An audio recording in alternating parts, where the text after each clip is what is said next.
Do. Oh, people, sitting the day, just finished work, and I thought I'd talk about rallying and touring on motorbikes. Got into rallying because it was basically I run out of places to go. You know, when you first get your bike, it's mint.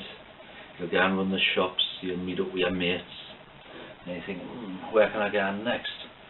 So it was actually my brother got us into rallying. We went to my local one, which is up in Northumberland, called Storm in the Castle. And from going to that first one, I got hooked. I mean, where do you go once you get your bike?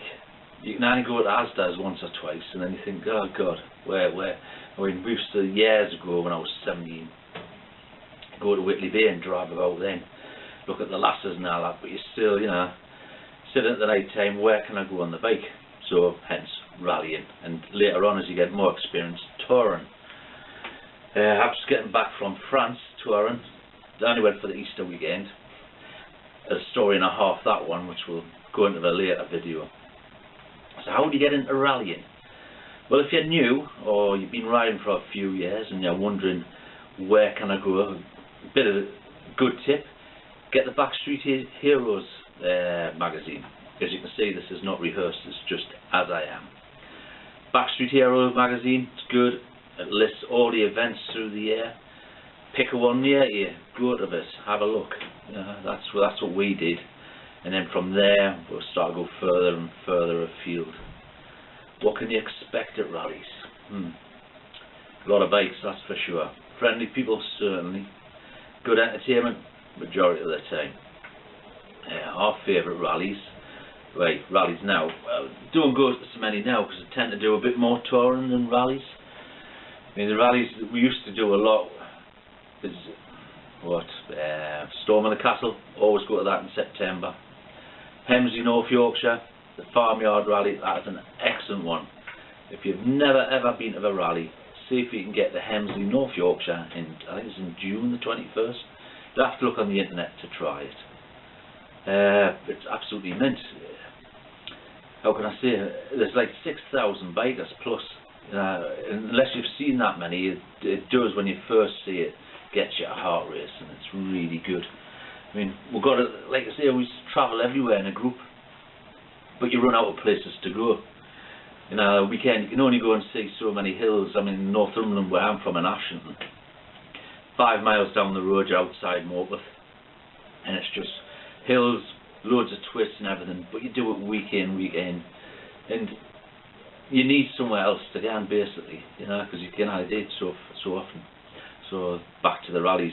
So we started off with, like I say, Storming was my first one in September, and that was 14 years ago, and I've been going every year since. Missed one or two, just through circumstances, but they're good. Rallies, when you get there, generally quite cheap. Take a tent with you. Tents and equipment, I can go into the later video. So you need a tent. People think, oh, it's just myself, I get a 2-man one. If you can, get a 4-man one. Just for the extra space. You'll find out when you start taking your gear off. Bikes, go on any type of bike you want, from scooters up to great big super bikes. Doesn't matter. Nobody cares. Great atmosphere. They'll have shows on for you. Plenty of food. Bars on. Everything you can think of. Get a look in the magazines, quite good. Rallies. Tend to go off the rallies a little bit there now. I've been doing it 14 years, so it's a canny long time. Now I'm more into me touring, hence I've got the big RT here. I've had all sorts of bikes, from little 125s when I first started, worked my way up, Suzuki JSXRs. Not my type of driving, the sports bikes. I went into cruisers because I started to do more rallying, and then I started to go into like the BMWs, because I tend to do a lot more distance. BM's mint, my personal experience. Obviously there'll be people out there who's got different ones, but the BM I find it really good for distance work at a high speed. Cruisers, my pals have got cruisers. They're alright, but they tend to be a lower speed and generally take a little bit longer to get there. But you can load them up, they're quite good. I mean, I'm just getting back from France. Over the years, I've done Spain, Portugal, Germany, Belgium, all on rallies. well, not rallies, they were like more trips than ours. See, it's not rehearsed, I'm losing my words. Experiences wise, I've had great experiences, I've had crappy ones. Generally the people I've met, be they English, French, German, everyone absolutely fantastic.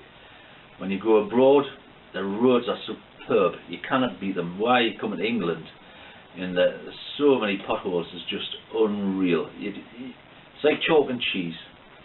Same with motorway stops if you go abroad compared to England. They're absolutely nipping clean. You come to England and they're absolutely disgusting. I'm not having a whinge, I'm just saying that's how it is. You pay your road tax and you get nothing for it. Back to the rallies, because I've gone off on a tangent. Oh man, we couldn't make it up. Here it is, unreal 2 minutes. Right, I'm back after that. Right, new drinks for you now. It is another one. Phone call, can't get out of it. Right, rallies. What do I need for rallies? Well, obviously, when you find out where you're going, be it the internet or your magazine, and you're getting the destinations either written down, or if you've got a sat-nav, I've got a Garmin for this one. I've had a TomTom, that's quite good. I've had experiences of all different types of sat-navs that went down on us when I bought them second-hand. So my own personal advice, buy new if you can. They're an expensive bit of kit, but there's most things, if you can afford it, buy it. It'll take the stress out of the journey. If you're going to a rally or on tour, if you've done touring before, you know what I'm talking about. Don't get stressed. If you miss your turning, and you will, doesn't matter who you are. I mean, we missed ours on France and we've been abroad a few times. Coming up to the junction, too close together. If you miss it, you miss it.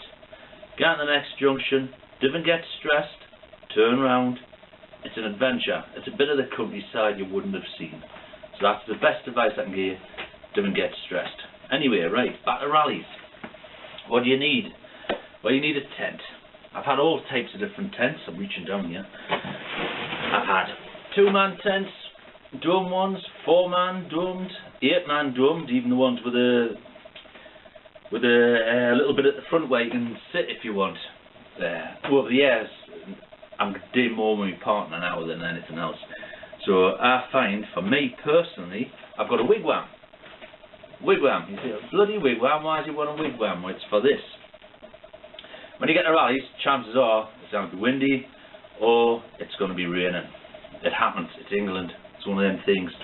So I've got a wigwam. And the idea behind it is, as in most tents, you just hide on the floor. The wigwam's a big round circle. Pin it. Go around, pin it all the way down. Open the door, one pole, straight in, up through the top, bang. That's it. Takes us literally a minute and a half. That's all. A minute and a half. Then I'll just get the guy ropes and pin them. The dome tents, if it's wet, windy, you're trying to get the big poles through the little slots and all them tubing and that, and it is a right ball ache, especially if you're wet, you're cold, and you've travelled a long way. So eBay, I got my tent, it was 100 odd quid. It's the second one I've had. Cannot fault it. I'll let you wigwam. Tip with these, if you've got a local camping shop, this is my tent. It's an 8-man one, this one. It's not much bigger than if you've got a 4-man dome one. There's nothing in it really. This bag you can buy at your camping shop, so that's about another 5 quid. Because when you get your original bag, how they get the tent in that one bag beats the hell out of me. So we buy these, nice zip. It's got these clicky things that hold it together. See, told you it wasn't rehearsed. Tip on these, right? From our local camping shop, you can buy these nifty little things. So the 6-inch nail with a bit of plastic. So what we've done is, it's got like a little hook, a little eyelet there. Tie a guy rope to it. That just stays on the tent. Whenever you get to wherever you're going, hide on the floor, all them pins down. Use these. The original pins that you get with tents, doesn't matter what one, the bend. You'll be wearing your big bike boots, you press it in, it bends at the end. This saves all that and it goes in, no problem. So that's my tip. Buy them. Make life easy for yourself. The wigwam again, for me, I like standing up and getting dressed. If it's raining outside and I'm with my mates, we can fit easy 8 sitting on the chairs inside, and it takes up, as you can see, not much more room than a normal one. So that's my tip on that one. So you've got your tent. Next one, don't need to take food. You can buy it there. You can buy curries, pizzas, chicken, the lot. We got into the stage when we first went, because we were all excited, of taking our own cookers. So we first started off, we had the Barbies that you can buy from Asda, the instant ones. There, so. And then we went into the gas burners. We had single cartridge gas burners where you screw it in the bottom, put your pan on the top, a bit unstable. Then you're looking around for gas. What I'm trying to get at is space, you see. So the next one went over was the little suitcase ones you can buy. Great. If you look on the other videos, you can see what happens when you fall asleep with one of them gas cartridges in between your legs. Not very pleasant, just look up burnt leg. So after that, obviously space and trying to find gas canisters, you've got to run to your local supply to get them. So the next thing, petrol stoves. The army use them. This one's MSR, comes in a neat nifty little bag. Take it out of there. Right. Basically what you've got your burner, which you open up the little legs. When you get it all the way around, it just burns. Told it wasn't rehearsed. Bit Heath Robinson, but then again, this is real world, so that's how it happens. So there's your burner. You can see it. This bit here, well, you also buy extra. This is about £79 when you buy this. Where this one's about 8 years old, so it's lasted really well. You then need to buy a petrol canister, pressurised so nothing can come out. This one's got petrol in, so I'm not bothered taking the lid off. What happens is this bit goes inside there, so that's there. Then what you do, that's on the floor. And what you've got is a plunger that puts pressure inside that bottle. Right? You slowly pressure that up. Little thing, turn that. Petrol goes down there, comes around this tube here. When you light it, the petrol heats the tube, gets heated in this tube, and it vaporizes it, and you get instant heat. You can cook steaks, everything on that. Like I say, it folds away to nothing, because on a bike you're limited to what you can actually take. So that goes down there. Where it does, it folds. We're not bothered to do. I can do it later on, you see. I'm in the garage. So anyway, that's that. So we've got messy. You've got your tent. If you want to cook, you've got your cooker.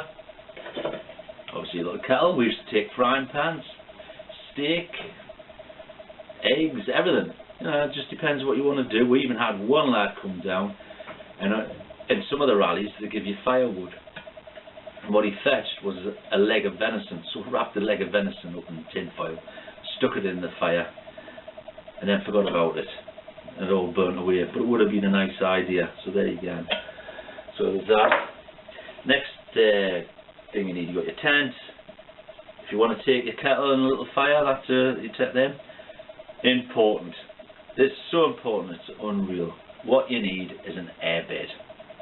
You see these people, these roll-up mats and that crap. If you're like me, you like a bit of comfort. An airbed is essential. Get them from Asda's for next to out. Right? I like a double one. Through experience, I used to buy the single ones. And what used to happen was you roll off the bloody things. Yeah, because some of the ground's not flat. You have the rallies are up hills, you know. So, to blow your airbed up, what you need next, you need an airbed pump. Just to creature comfort, right? I mean, you can go without any of this.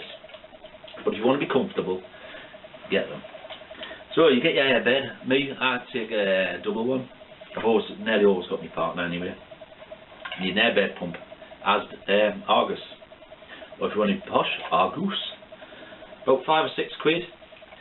If you haven't got a power outlet on your bike, you can jerry rig one in. This one I've got here, you either use it to plug things in, as in the pump, or you can actually charge your phone up on it. This is from before I had the BM. Now the BM, that's got 2 charging points on it, which they've got to use a stupid BM point, which is different to everything else, but they don't tell you that. But you can get them off the internet for next now. So anyway, you can use that to plug that in to blow your bed up. I've had the foot pump ones, which you can get again from Argos or Asda. They're alright, but they're bulky.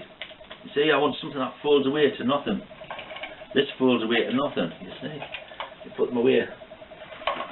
So, tent, whatever tent you fancy, you'll learn through experience. Dome ones, got the pros and cons. One of the worst bits is when they're wet and you're trying to take them apart, or trying to get them poles in. I like my wigwam. Fires again, cooking influence. I've had the gas. Alright for quickness, but bulky. I like my petrol one. You can always get petrol from somewhere to heat your water up if you can. If you're going touring in Scotland, for instance, you might stop in a glen. There's no power points near out. You can always get petrol. Right, so there's that. The next thing, what was the next thing? So we've got that.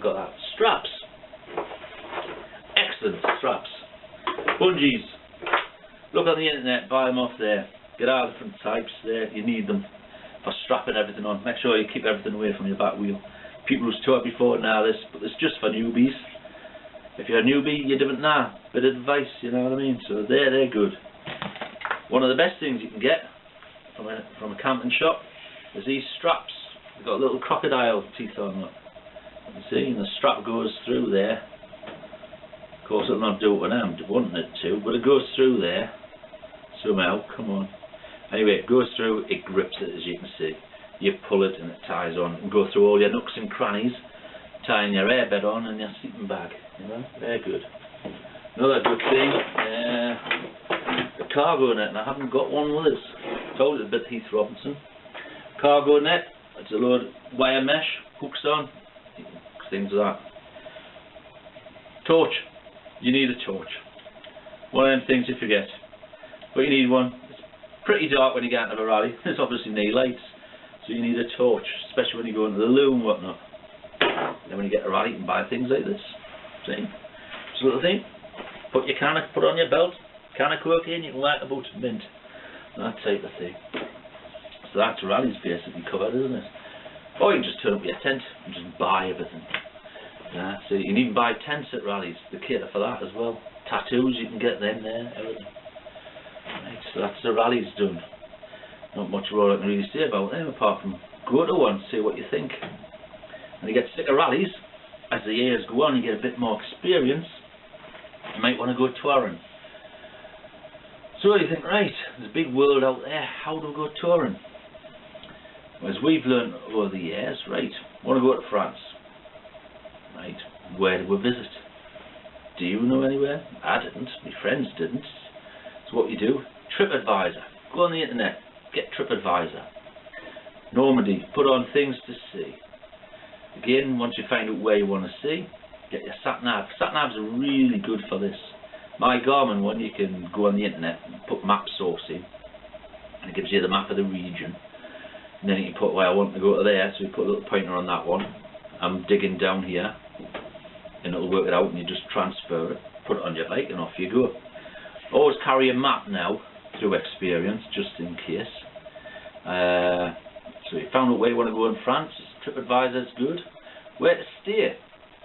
Big important one, isn't it? Probably the most important one you want. Where to stay? Dead easy. You can do it on the internet and get a hotel. F1 hotels, them type of thing. What we tend to use is a thing called Eurocamps. What you can hire on them is a 6-berth tent, a 6-berth caravan, it's a static caravan basically, it's a home on wheels. You get showers in it, everything's got swimming pools on there, so you can stop in there and have a bit to swim.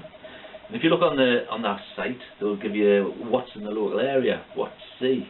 It gives you people's reviews. Reviews are quite important when you think of someone. So wherever you want to go, if you want to go touring, you can go to France, Germany, look up Eurocamps, they're really good. Important things to do. Breakdown. We never got explained this when we went. My first ever trip, here's a one for you. First ever trip with a big national magazine. Paid them a couple of £100, it was £460 to be precise.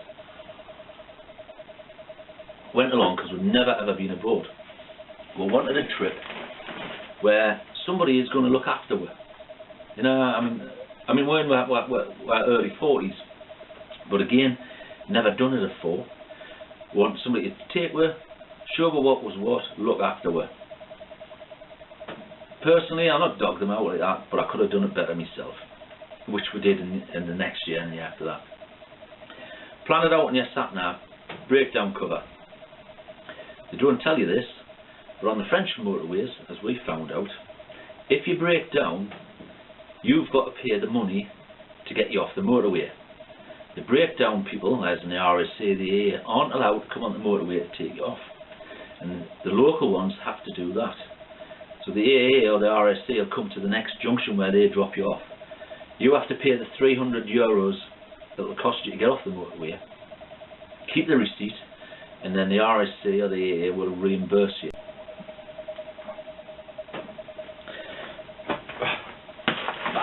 Told you it wasn't rehearsed. The bloody battery went flat. Anyway, getting back to it. So you keep your receipt, and the RSA and whatnot will reimburse you. That was quite a shock when we found that out. Again, when that happened to us, when my pal's bike broke down, his battery had gone, so using a mobile phone, we found there was a bike shop at Toulouse, 80 miles forward. So off we went, got to Toulouse. 4 bike shops, all in a row, next to each other. Shut, dinner time. Didn't realise they all shut. But there was a mechanic come along, or we're telling his mechanic, let we in.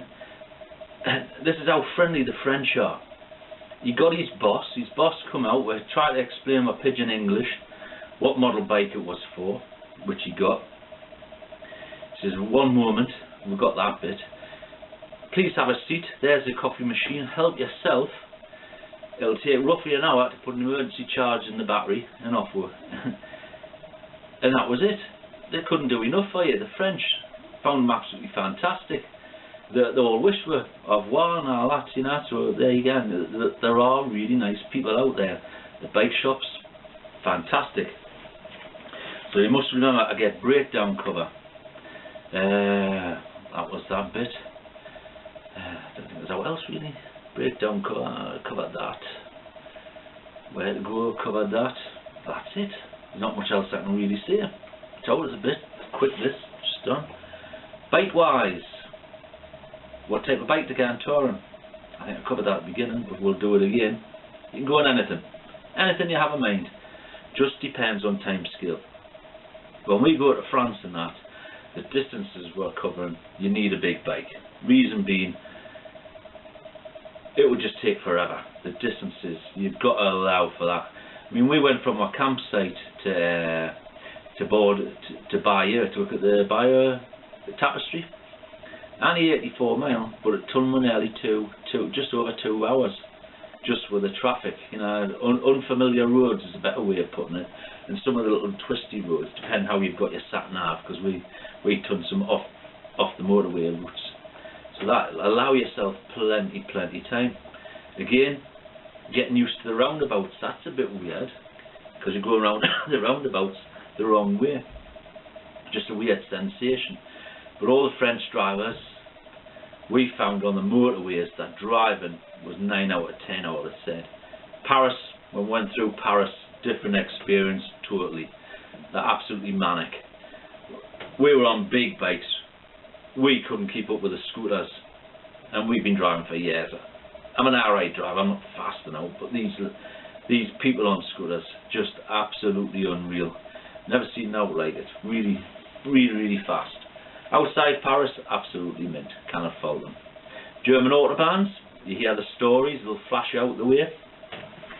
When we went, it was torrential rain from 10 in the morning when we left the ferry till 12 o'clock at the night time when we got to where we were stopping.